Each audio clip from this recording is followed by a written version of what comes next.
ওই সুন্দরী দেখে পাগল হয়ে যায়। বা বা বা কাহা से आया, बहुत बढ़िया, ये हमको चाहिए। देखिए कायदा से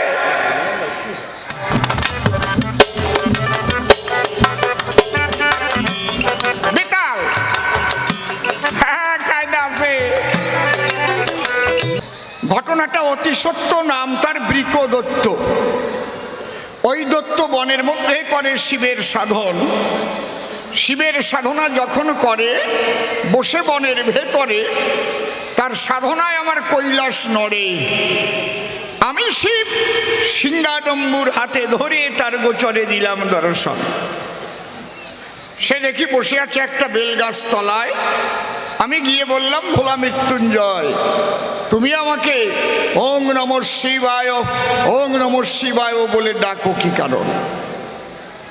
বৃকদত্ত আমায় দেখে বড় শান্তি পেয়ে বুকে বলে তখনই ডেকে ডেকে, ভোলানাথ তুমি দিয়েছো দর্শন, অন্তরে আমার আছে ভাবো তোমার কাছে আমি একটা বর নেব।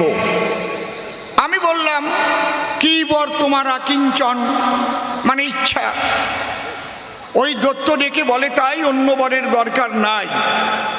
তুমি মৃত্যুঞ্জয় ভোলানাথ গোসাই, আমাকেও মৃত্যুঞ্জয় বর তুমি করো অর্পণ। তুমি বর দাও ত্রিপুরারি, আমি যেন কোনোদিন না মরি। এই দত্ত চশমা, আমি অমর বর চাই তোমার সদন। এই কথা শুনে দিগম্বর, আমি বললাম তার গোচর, জগতে কেউ পায় না অমর বর। জন্মিলে মরিতে হবে, কে কোথাও অমর রবে।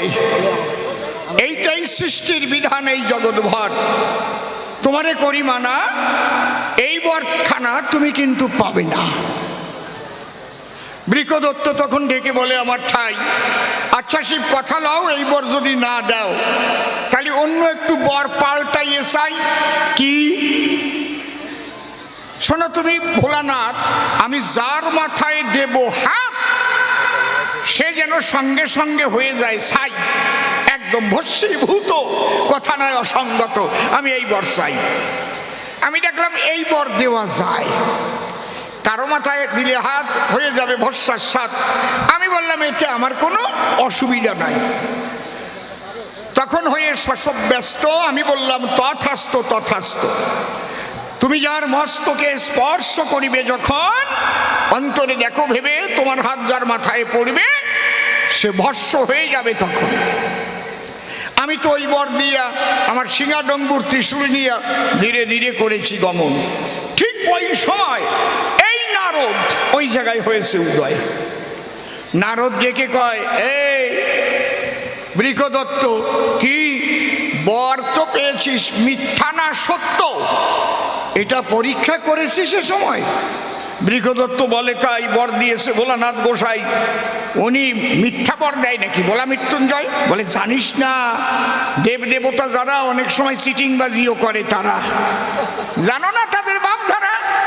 দেবাসুর একসঙ্গে করেছিল সাগর মন্থন।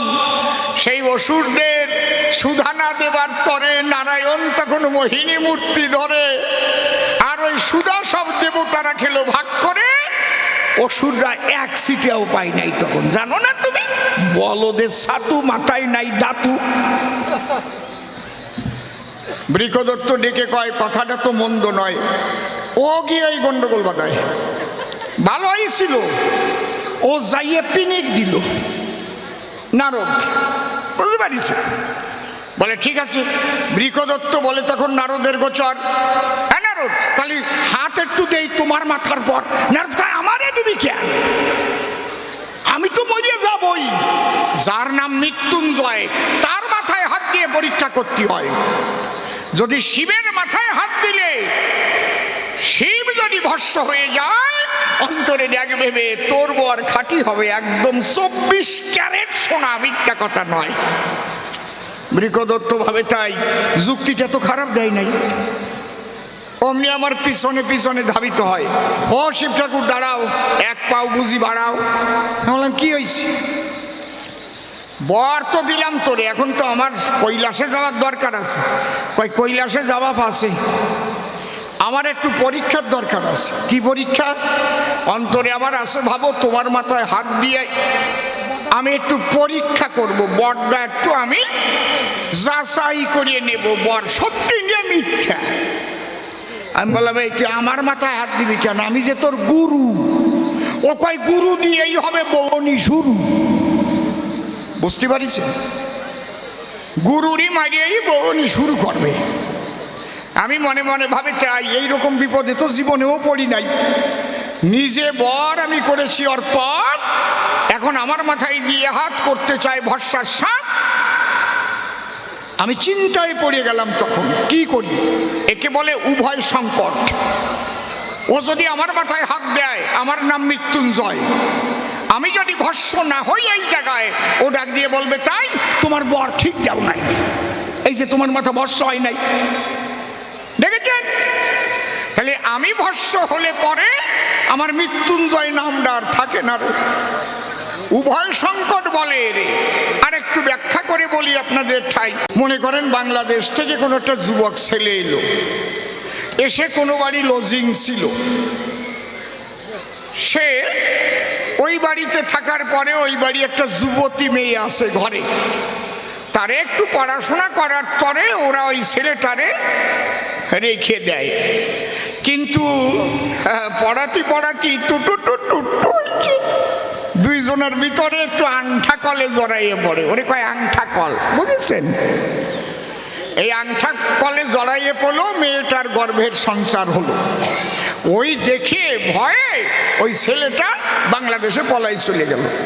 এখন ওই যুবতী মেয়ের যে গর্ভ হলো, চিন্তা করে দেখা ভালো, এই গর্ভ যদি বিনাশ করা হয়, আমি বলি আপনাদের ধারে যত পাপ আছে এই চরাচরে, ব্রহ্ম হত্যা পাপের উপরে ভ্রূণ হত্যার পাপ বলে লেখা আছে শাস্ত্রের পাতায়। কিন্তু গর্ভ যদি রেখে দেয়, ওই যুবতীর যদি সন্তান প্রসব হয়, তাহলে লোকে থুথু দেবে গায়ে, কিরে জামাই কোথায়? বলি তোর পুরো ভাগে তোর মেয়ের বাচ্চা হয়েছে বিয়ের আগে। তাহলে রাখলেও জ্বালা, ফেললেও জ্বালা, উভয় সংকট বলে বলি সভা তলা। আমি পাগলা ভোলা সেই উভয় সংকটে পড়ে যাই। চিন্তা করি মনে মনে, আমি দৌড়াইয়ে যাই কালীর সন্নিধানে, দেখি কালীর কাছে কোনো বিধান পাই কিনা পাই। আমি ত্রিশূলটা হাতে ধরে অমনি দৌড় দিয়েছি কুরকুর কুরকুর কুরকুর করি। আর ওই যে বৃকদত্ত, ও কিন্তু আমার পশ্চাতে পশ্চাতে ধায়। আমি গিয়ে তাড়াতাড়ি নিজের বাড়ি ডাক দিয়ে বলি কালীর বরাবরই, কালী বাঁচাও আমায়। বলে কি বাঁচাও মানে? ওই যে বৃকদত্ত এসে গেছে, দেখো দেখো, ও যদি আসে আমার কাছে, আমার মাথায় হাত দেওয়ার সঙ্গে সঙ্গে আমার মাথা কিন্তু হবে ভস্মময়। বলে বলো কি বীরু পাখি, তুমি তো মৃত্যুঞ্জয়, এই শক্তি ওই দত্ত পেল কোন জায়গায়? আমি বললাম কালীর কাছাকাছি, কালী ওই বর আমি ওরে দিছি, যে তুই যার মাথায় নিবি হাত, মাথা হবে ভস্মার সাত। এখন ও বলে আমার কাছাকাছি, ও ভোলানাথ আমি তোমার মাথায় নেবো হাত, দেখি হও কিনা ভস্মার সাত। আমি তো বিপদে পড়ে গেছি। কালী করে মানা, ওই ঝামেলার মধ্যে আমি যাব না। আমি যদি ওরে মারতে যাই, ওরে মারার আগে বলি তোমার পুরো ভাগে, ও যদি আমার মাথায় হাত দিয়ে বসে, আমি তো পুড়িয়ে হব ছাই। তুমি দেশো, তুমি বুঝো গিয়ে রে ভাই। শিব তখন ডেকে বলে কালী এলাম তোমার স্থলে, তোমার কাছে কোনো বিধান নাই? দেখেন সতী নারী থাকলে ঘরে সুবুদ্ধি দেয় তারে। হরিবল হরিবল। এই জন্যে সতী নারী সবার ভাগ্যে জোটে না মশায়। স্বয়ং পার্বতী তিনি হলেন পরমা সতী। এই কথার মধ্যে দিয়ে একটা কথা আমার মনে পড়ে যায়, সতী নারী থাকলে ঘরে সুবুদ্ধি দেয় স্বামীরে। আর অসতী যদি কেউ আনে বিয়ে করে, অসতী ভাবে ও শালা যেন তাড়াতাড়ি মরে। বুঝতে পারছেন ব্যাপারটা কি? আর সতী নারী চিন্তা করে বেঁচে থাকুক আমার স্বামী, যেন শাখা সিঁদুর নিয়ে যেতে পারি আমি। এই চিন্তা করে সর্বক্ষণ। ঠিক না বে ঠিক? ঠিক তো নাকি? বসে শোনেন জ্ঞানী দল কালী তখন ডেকে বলল, তুমি আমার কথা লও, সোনার কাশি ত্যাগ করে মনোপায়ন এক করে জীবন ভরে যার গুণগান গাও। শোনো সেই ত্রিপুরারি তোমার গুরু হলেন স্বয়ং হরি। একবার শ্রীহরির চরণ ছায়ায় গিয়ে দাঁড়াও, সে যদি ইচ্ছা করে তাহলে তোমাকে এই সংকট থেকে বাঁচাতে পারে। গুরু ছাড়া গতি নাই এই বসুধায়, প্রেমানন্দে হরি বলে যাও গুরুর চরণ তলে, দেখবে গুরু রক্ষা করিবে তোমায়। এই কথা যখন দিল বলে আমি তাৎক্ষণিকভাবে এলাম চলে, যেখানে আমার স্বয়ং হরি কৃষ্ণ দয়াময়। আমি তার কাছে গিয়ে দাঁড়াই, করজোরে বললাম, তাই ঠাকুর আমি পড়েছি বিরাট সমস্যায়। কি? এ কথা অতি সত্য আসিতেছে বৃকদত্ত, দেখো হয়েছে কেমন উন্মত্ত, সে আমার মাথায় হাত দিয়ে ভস্য করতে চায়। কৃষ্ণ তখন ডেকে বলে, এই শক্তিও কোথায় পেলে? আমি বললাম, আমি ওকে বর দিয়েছিলাম তুষ্ট হয়ে ওই দুষ্টের সাধনায়। ও ডেকে বলেছিল, আমার ঠাই আমি এই বর চাই। আমি হাত দেব যার মাথায়, এই বর দাও বলা না যেন সে হয় ভরসার সাথ। আমি তো এই বর দিয়েছি সেই জায়গায়, আমি দিলাম তারে বর। ও বলে এখন আমার গোচর হাত দিয়ে আমার মাথার পর আগে আমাকে ভস্য করে তারপরে পরীক্ষা করতে চায়। কৃষ্ণ করে মানা, জীবনে যাকে তাকে শক্তি দিও না, কারণ শক্তি পেয়ে দুষ্ট লোকে জগতের ক্ষতিকারক হয়। এই জন্য একজনের হাতে শক্তি দিতে গেলে বিচার বুদ্ধি যদি না থাকে দিলে, যদি কোনো দুষ্ট মানুষের হাতে সেই শক্তি অর্পণ করা হয়, অন্তরে দেখো ভেবে যে শক্তি নিজে দেবে তারপরে তারও থাকে মরণের ভয়। তবে তুমি যখন এলে আমার ধারে, নিশ্চয়ই সতী নারী আছে তোমার ঘরে, সে বুদ্ধি দিয়ে পাঠিয়ে দিয়েছে তোমারে, যাও যাও দাঁড়াও ওই গাছতলায়। আমি তো ভয়ে ভয়ে দাঁড়ালাম গাছতলায় গিয়ে, আর কৃষ্ণ সঙ্গে সঙ্গে একটা যুবতী নারী হয়ে ওই দত্তের সামনে গিয়ে দাঁড়ায়। সুন্দরী চেহারা, মনে হয় বারুইপুরের পেয়ারা। ও একেবারে ফক ফক ফক ফক ফক ফক করতেছে। এত সুন্দর চেহারা নিয়ে যখন দত্তের ধারে দাঁড়াইয়া একটু অধরে মধুর হাসি দেয়, আর আখিটাকে একটু বাঁকা করে যখন তাকায় দত্তের দিকে বারে বারে, দত্ত মনে চিন্তা করে এই জিনিস ছিল কোন জায়গায়, ওর মাথায় হাত টাত দেওয়ার কথা ভুলে গেছে। ও মনে মনে ভাবে, তাই একে আমি চাই, একে আমি চাই। দত্ত ওই মেয়েটাকে ডেকে বলে, আচ্ছা তুমি কোত্থেকে এলে বলো তো, তোমার বাড়ি কোথায়? মেয়েটা বলে, তাই আমার কোনো বাড়ি ঘর নাই, আমি থাকি শুধু বনালয়। ও তুমি থাকো বনে বনে, খোঁজে না তোমার আপন জনে? বলে, আপন বলতে কে আছে ভুবনে, আমি একা একাই থাকি সর্বদাই। তোমার কেউ নাই? বলে, আমার কেউ নাই। দত্ত ডেকে বলে ওই নারীর বরাবরই, আমি কি তোমার জীবন সঙ্গী হতে পারি? ডেকে বলে ওই নারী, অবশ্যই পারো, কিন্তু বলি আমি তোমার কাছে আমার যে একটা প্রতিজ্ঞা আছে। কি প্রতিজ্ঞা? আমার সঙ্গে ঠিক আমার মতো ভাব নিয়ে অঙ্গে যদি কেউ নাচিতে পারে, একমাত্র বিবাহ করব আমি তারে। দত্ত বলে, তবে কেন, তুমি বসে আছো, এইবার তুমি মনের আনন্দেতে নাচো, আর তোমার সঙ্গে আমিও যদি নৃত্য দেখাতে পারি তাহলে আমার বউ হয়ে তুমি যাবে আমার বাড়ি। এইবার নাচা আরম্ভ হয়ে গেল। সোহাগ চাঁদ বদনী ধনী নাচো তো দেখি, সোহাগ চাঁদ বদনী ধনী নাচো তো দেখি, সোহাগ চাঁদ বদনী মায়েরা উলু ধনীরা ধনী নাচো তো দেখি, ধনী নাচো তো দেখি, ধনী নাচো তো দেখি, সোহাগ চাঁদ বদনী ধনী নাচো তো দেখি, সোহাগ চাঁদ বদনী ধনী নাচো তো দেখি। ইহা বলি কৃষ্ণচন্দ্র নাচিতে লাগিল, নিজের প্রতি দেশে কৃষ্ণ যখন হাত দিল, সোহাগ চাঁদ বদনী ধনী নাচো তো দেখি,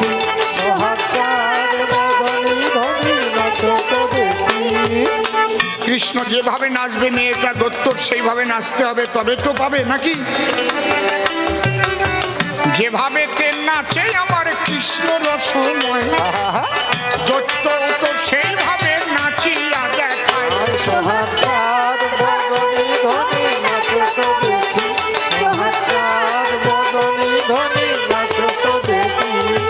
নৃত্যের কতগুলো মুদ্রা আছে, দেখবেন যারা নৃত্য শেখে মুদ্রাগুলো তাদের শেখায়, আমাদের হাতে হবে না সেগুলো না। মানে একটা কায়দা, একেবারে হাত ঘুরিয়ে ঘুরিয়ে আসে, একদম যেন পদ্ম ফুল বানায় ফেলে, করে না? নাচিতে নাচিতে আমার কৃষ্ণ জগন্নাথ নিজের ওষ্ঠে যখন নিজে দিল হাত,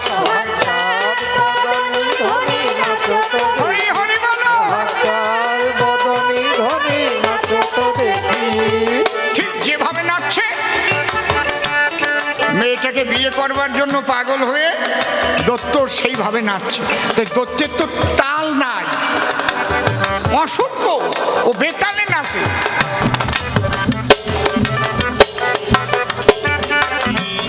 বেতাল, হ্যাঁ কায়দা আছে।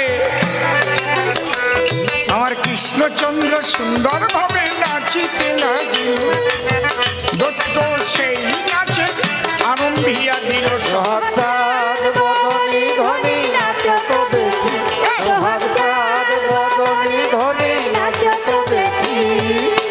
নাচিতে নাচিতে আমার কৃষ্ণ জগন্নাথ নিজের মাথায় নিজে কৃষ্ণ দিল যখন হাত।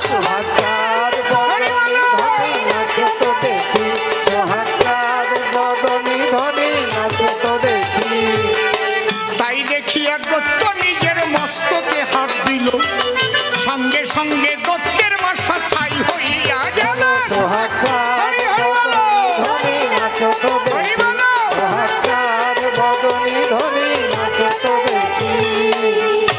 সিং ভাগ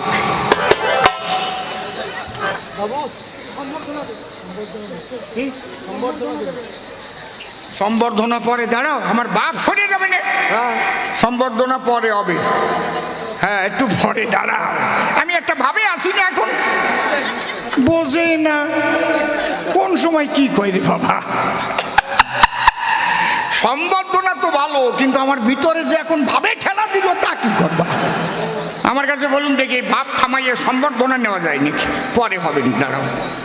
তোমরা ভীষণ ভালো, মারাত্মক ভালো, মানে দারুণ ভালো। হ্যাঁ এইবার এইভাবে দত্ত যখন গেল মারা, আমি গিয়ে ডেকে বললাম, হে কৃষ্ণ মনোচোরা, তুমি আজ আমাকে জীবন করলে দান, অন্তরে দেখো দেখি এই উভয় সংকটের মধ্যে আমি কি করে বেঁচে থাকি। তখন বারে বারে বলে ডাকি, কৃষ্ণ ভগবান খবরদার করিমানা না বুঝে এইভাবে কিন্তু কাউকে শক্তি দিও না। তাহলে আমি মারলাম না নিজের কর্মে মরল, লোভে মরল? আপনারা কন কি আমি মারলাম? কি কথা কন? আমি নিয়েছিলাম গুরুর আশ্রয়, উভয় সংকট থেকে কি করে বাঁচা যায়। আমার গুরু একটা সুন্দরী মেয়ে সাজ সেজে দত্তের নিকটে যখন গেল কৃষ্ণ রসরাজে, দত্ত ওই সুন্দরী দেখে পাগল হয়ে যায়। বা বা বা কাহা से आया, बहुत बढ़िया, ये हमको चाहिए। देखिए হ্যাঁ কায়দা আছে। তাহলে ওই যে দত্ত মরে, ও তো নিজের লোভের তরে। ওই যে দত্ত মরে, মারতে চেয়েছিল নিজের গুরুরে। এই জন্যে যে যেমন কর্ম করে আসি এই চরাচরে, কর্মফল সে ভোগ করে সর্বদাই। ওই দেখো কুরুক্ষেত্রে যারা ছিল কর্মফলে মারা গেল। কর্মের জন্যই কিন্তু মানুষ ভালো মন্দ হয়। এই কর্মের জন্য মানুষ জুতোর বাড়ি খায়, আবার এই কর্মের জন্য মানুষ ফুলের মালা পায়। পরিষ্কার জবাব দিয়ে গেলাম তোমায় বুঝাইয়া। এইবার আসো সম্বর্ধনা দিয়ে যাওয়ার সময়।